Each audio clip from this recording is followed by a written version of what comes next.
Hello! This is a video book about a history of music based on periods divided according to an European classification. First, some suggestions. This work should be used freely provided that excerpts such as citations, paraphrases, or other types of illustration and interpretation are presented with due references. The email address at the bottom of the screen will appear both at the opening and final slides of each video and may be used for sending direct questions in order to solve curiosities or doubts, or for providing your criticisms pointing to mistakes in which I may have incurred, whether related to information or to pronunciation, or for suggesting extra topics, or maybe to request live conversations. I will not solicit subscriptions nor comments in any platform, but I will seek to answer messages sent to this email address.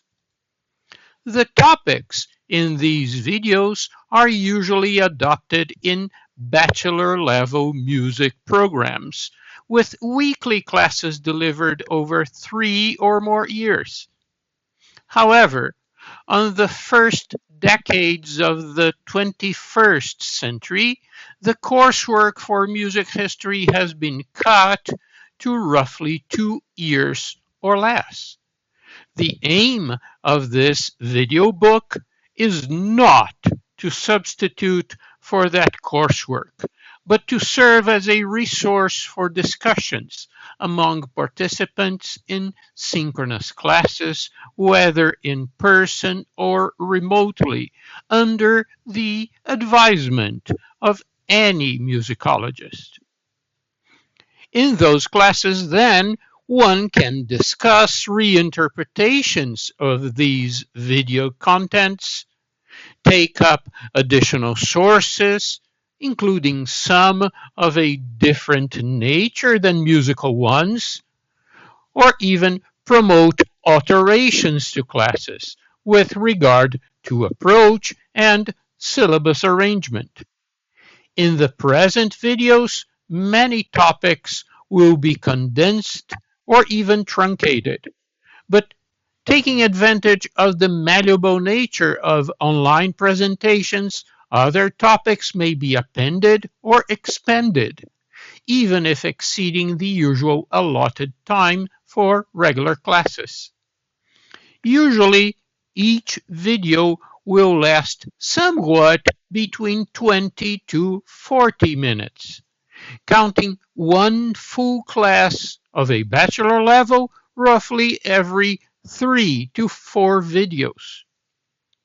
The slides often function both as digest and focus points to what is being said, permitting listening only experiences.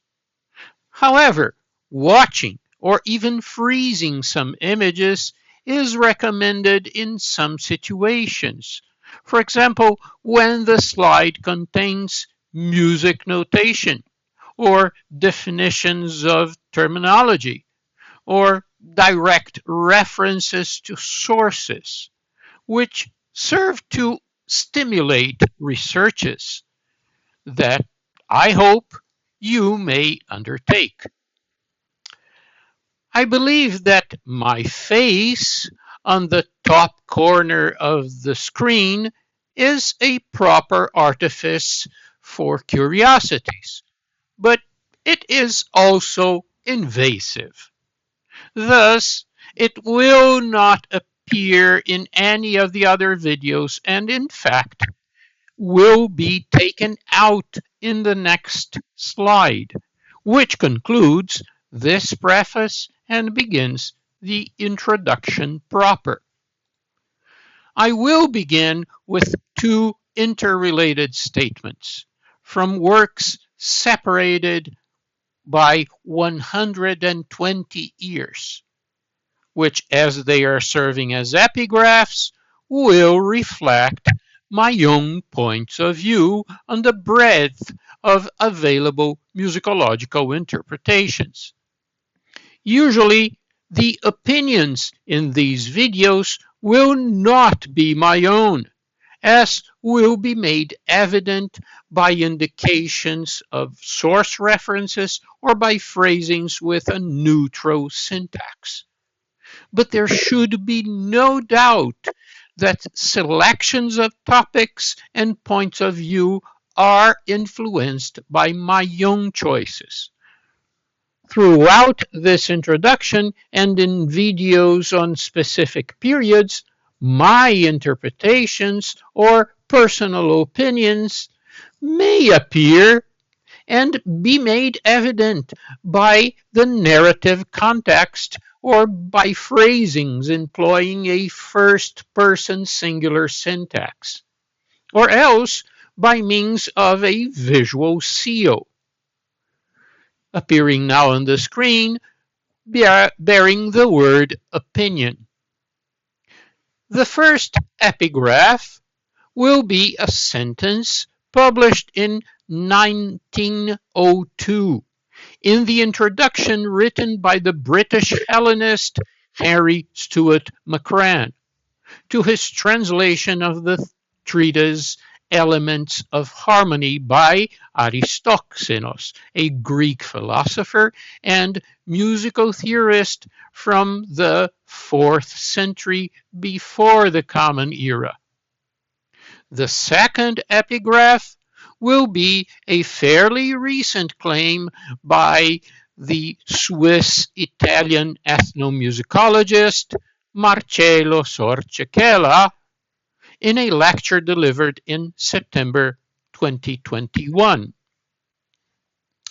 Macran, at the beginning of the 20th century, stated that music is in no sense a universal language, while Keller used three assertions and expanded on that statement by saying that music is not a universal concept, nor does it bring people together, and furthermore, that it serves as a means for discrimination, that is, to forward a prejudice.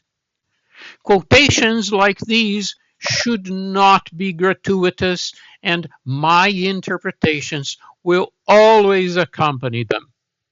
So I may say that their claims seem odd, at least to people who were instructed, as I was, in a Western postulate supported by formulations from theories and practices promoting the idea that music is a cultural expression of a universally unifying and democratic nature. Although these attributes are, in my opinion, rhetorical and potential exaggerations.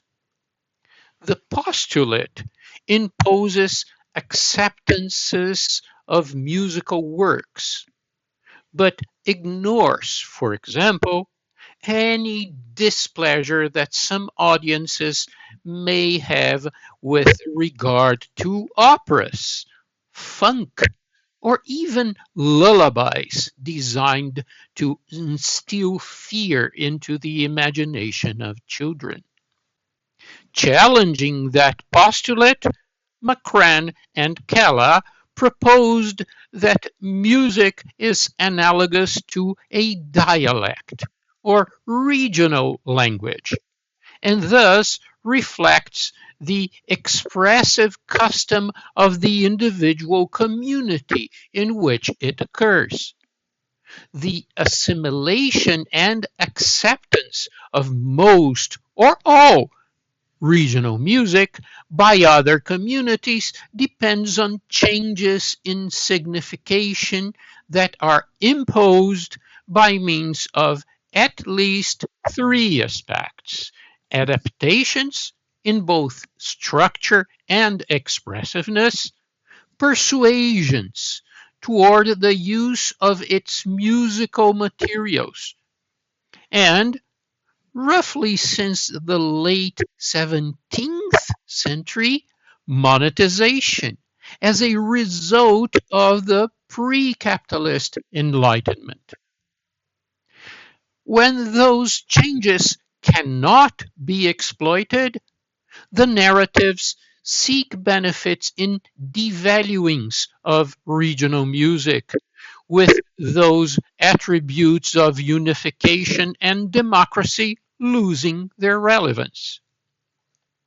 In Western methodology, devaluation may be shaped at the theoretical level or the practical level.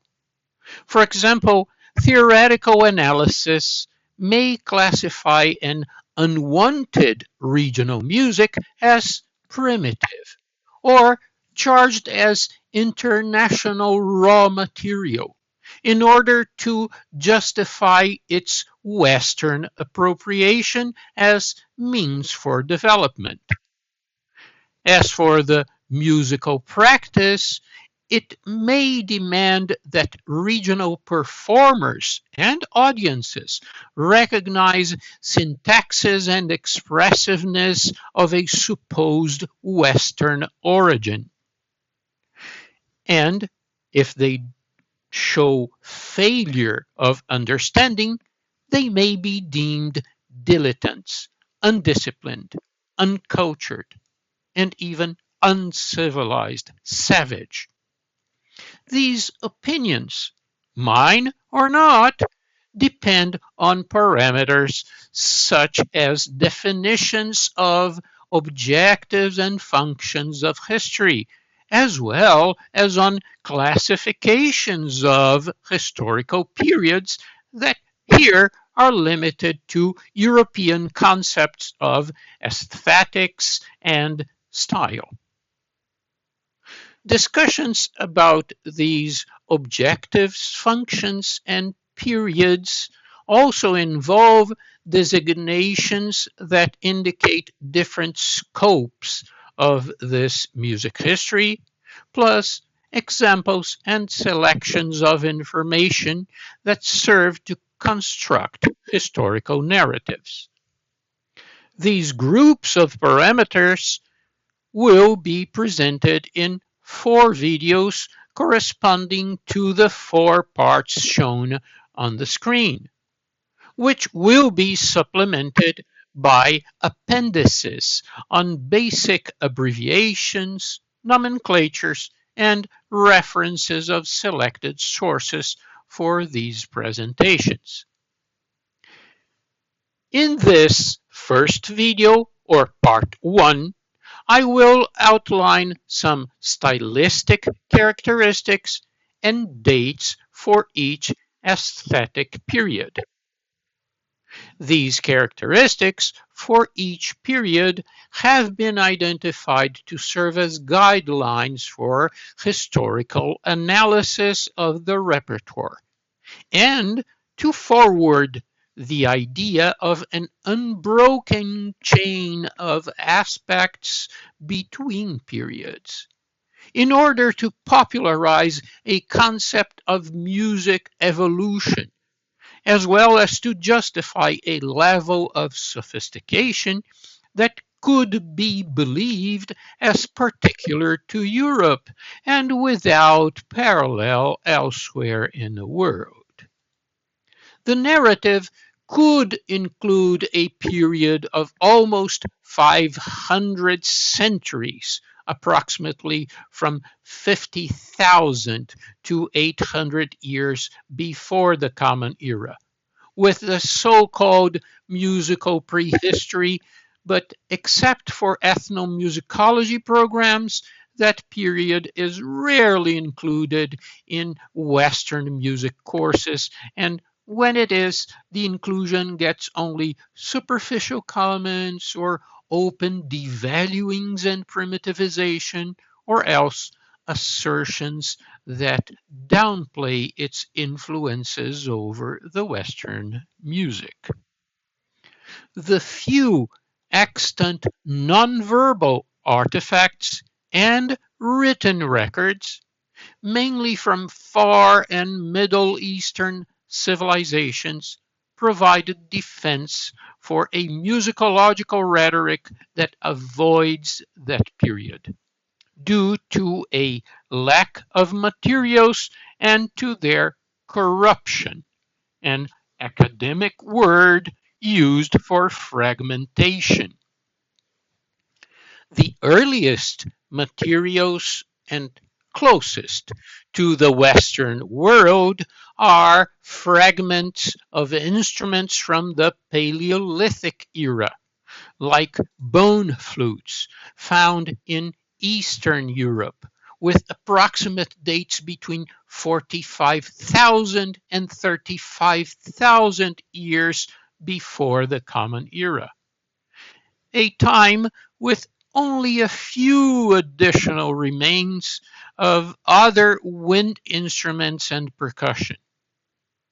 More recent and harder to survive instruments may include strings like lyres from Mesopotamia, approximately between 3,000 and 2,500 years before the Common Era, which pertain to the final 40 centuries of this long period, also including paintings, sculptures, written accounts, and instruments, but of Chinese and Hindustani music or even Egyptian, all judged as primitive by Western discourses.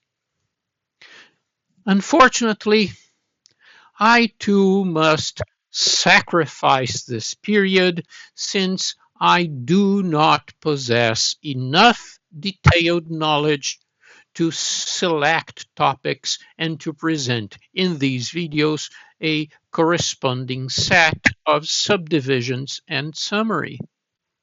Thus, the Western musical narrative ends up reduced to approximately the last 25 centuries, extending from Europe's elected Antiquity beginning around the 6th century before the Common Era to the end of the 20th and beginning of this 21st century, which may be named Contemporaneity.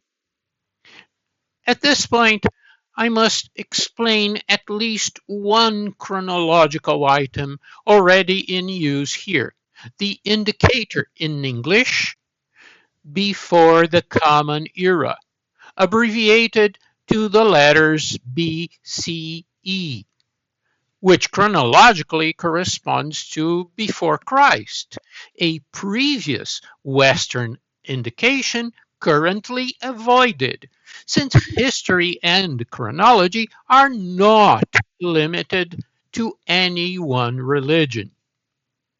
Other date indications will be generally based on Latin, even if spoken in English. In this introduction, denominations and dates for each period will be shown with an apparent chronological precision and less detailed characteristics than will be later presented in the dedicated videos. In any case, I can say that concerns with identifications of aesthetic periods were found since the 14th century, the end of the musical Middle Ages, but only during the 18th century, at the time of musical classicism, it became essential to establish periods with specific denominations, dates, and characteristics. However, this assertion of mine leaves a question. Why, after all, have I singled out the 14th and 18th centuries as foundations for this classification? For now, the short answer is because of humanism and enlightenment. This simplified answer is obviously incomplete and dubious, but with the corresponding videos, you can draw your own conclusions about the vices and virtues of this chronology, identify my shortcomings, and arrive at your own answers. As for the characteristics of each period, the musical narratives, when dedicated to antiquity, are used to selecting Greek, Hebrew, and Byzantine heritages as rudiments for the theory and practice of the ensuing periods. Corresponding to those selections, the information was attributed to sources whose connections to music may vary from veiled to evident, as in artifacts containing poems or paintings and pottery, as well as legal documents and inscriptions, but also works on philosophy, which are the main sources, at least for discussions about functions of music and musical genres, including also specific elements like musical notes and modes, whose purpose is to explain how melodies were constructed. Artifacts particular to music are, although more sparse, may range from remains of instruments to displays of notation. Continuing, the longest period of all, roughly more than 10 centuries and known as the Middle Ages, receives the musicological attribute of serving as the European foundation of modernity, with many compositional resources related to that attribution, of which I will mention only half a dozen, like the tropus, whose theory refers to connections between music and rhetoric, and whose practice is related to the so-called extended techniques of the 20th century, the ecclesiastical modes and the secular modes, whose rules of melodic construction will lead to distinctions between sacred and secular compositions. The so-called psalmization, a precursor of modern solfège that informed pedagogy, compositional approaches, and musical practice. Several types of music notation, highlighting on the screen only 7 varieties. And mid-period, between early and late Middle Ages, the first European records of polyphonic music, that is, works with 2 or more simultaneous melodies, whose adoption occurred within the continued use of monophonic music, that is, works with only one melody performed without accompaniment. The monophonic output did continue during and after the Renaissance, but musicological studies emphasize the expansion of polyphony as the main characteristic of this period, recognized in theoretical and practical attempts to differentiate its sacred genres from its secular genres and to allow relaxations of musical medieval rules for melodic modes used within polyphonic works. Another aspect was a predominant music notation that integrated many of the previous varieties.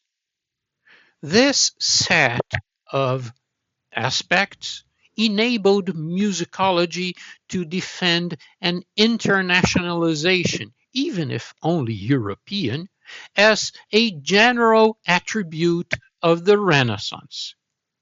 From mid-period, that is the end of the 15th century, composition and performance needs reveal records of a proper instrumental music, even if still dependent on vocal models, but also anticipated that psalmization would need changes in its paradigms. Following through, musical signification will be one of the main Baroque concerns, with discussions that involved links between music and rhetoric and attempts to define creativity by means of the so-called affections or affects, that is, characters and emotions transmitted via works of art. Associations between these aspects and Baroque absolute monarchies reveal a typical attribute for this period that accommodated at least two complementing sides, a concept of unicity that recognized only one affection for each work, influencing its signification and structure, and an artificiality that proposed rules for expressivity and ambience, imposing manipulation and control over nature. Even before the end of the 16th century, concerns about unicity were anticipated in formulations that led to monody, a type of polyphony with one main melody accompanied usually by instruments, and based on a compositional resource called basso continuo. This resource, which dominated the Baroque period, enabled the expansion of instrumental music into still more independence from vocal models, resulting in genres of its own like ricercare, fantasia, sonata, and others, but also enabled an expansion of vocal music itself, with additional genres such as opera, oratorio, and cantata. The next period, the shortest before the 20th century, is given a denomination that is peculiar to music.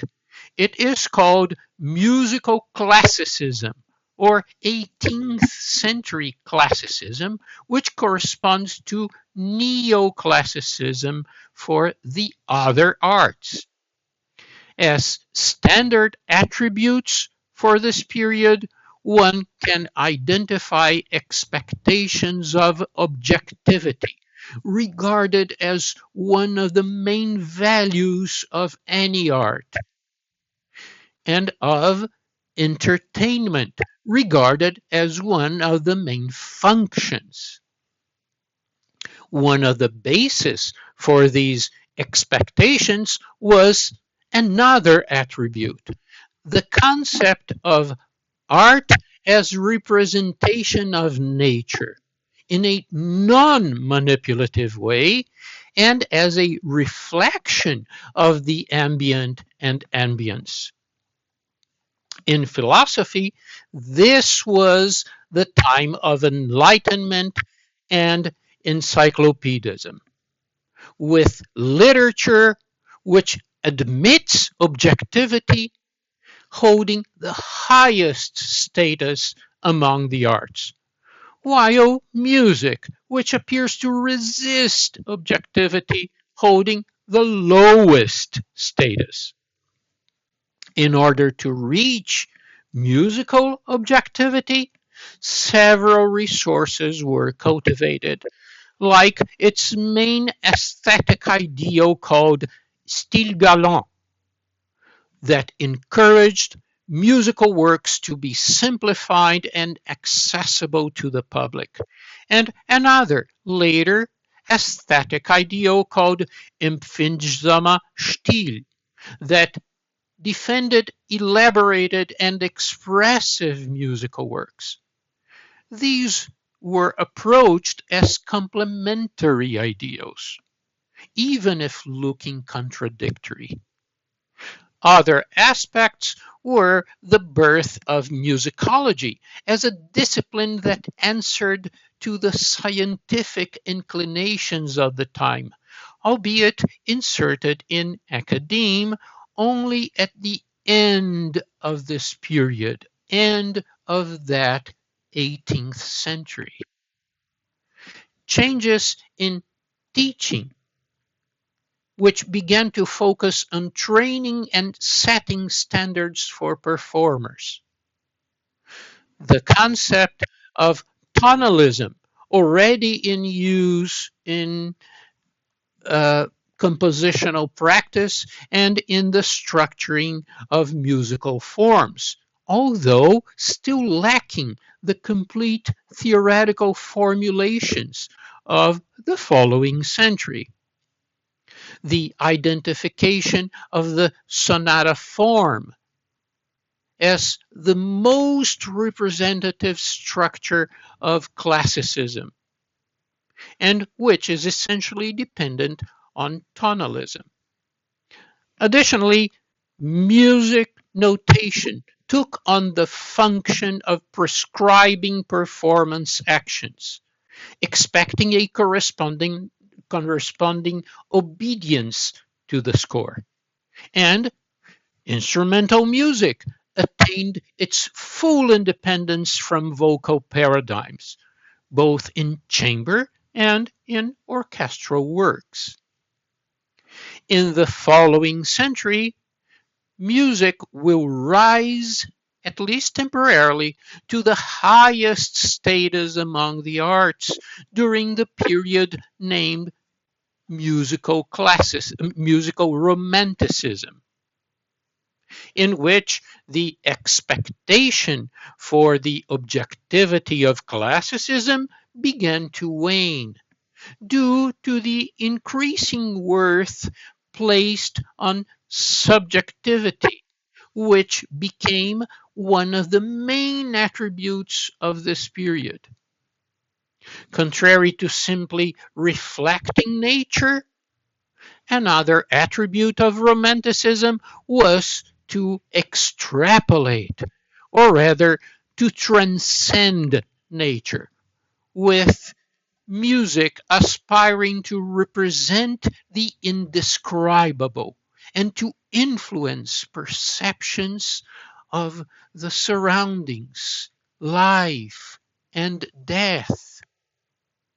Thus, virtue in musical works resulted from possibilities of multiple interpretations, which were constructed as much with the opinions of performers as with those of other musicians, whether musicologists or theorists, critics or pedagogues, and even editors or impresarios, but also including the reception by the public. This multiplicity of interpretations established paradoxes, including, for example, clashes between contents and forms, like the concept of named program music, which sought to represent extra musical elements, emphasizing the contents of works, with a definition related to its apparent opposite, the concept named absolute music, which sought to use only musical elements as compositional motivation, emphasizing musical forms without resorting to external elements like images or emotions. This was the concept expressed by the phrase music for music's sake.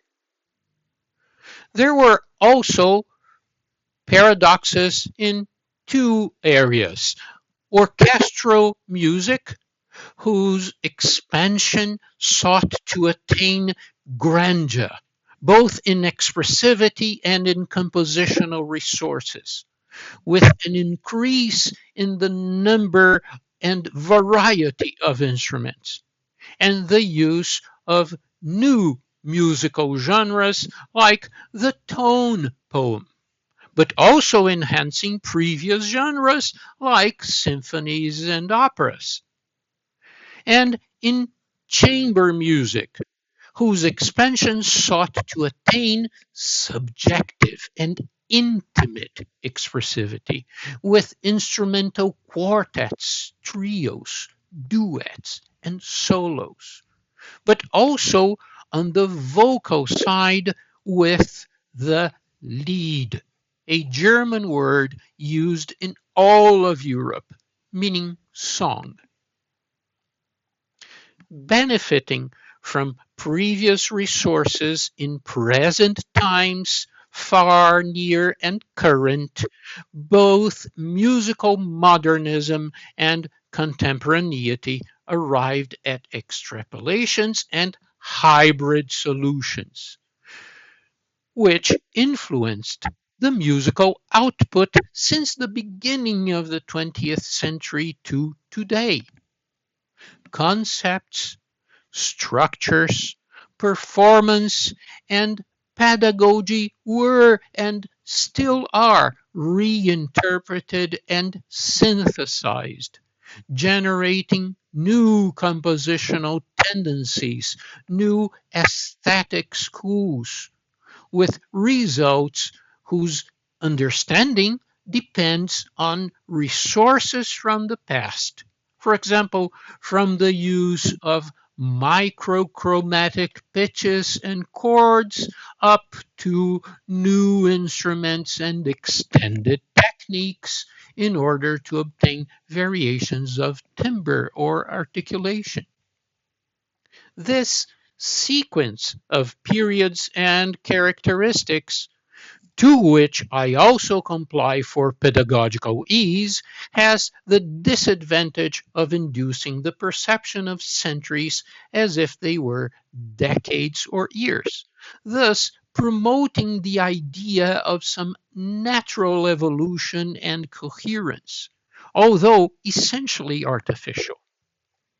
The next parts of this introduction will include opinions about the prominence of individuals, which favors only selected composers, narratives dependent on adjectives, which seek to achieve emotional persuasions, and concepts of universality, genius, talent, and musicality, which serve as basis for meritocracies and other segregations.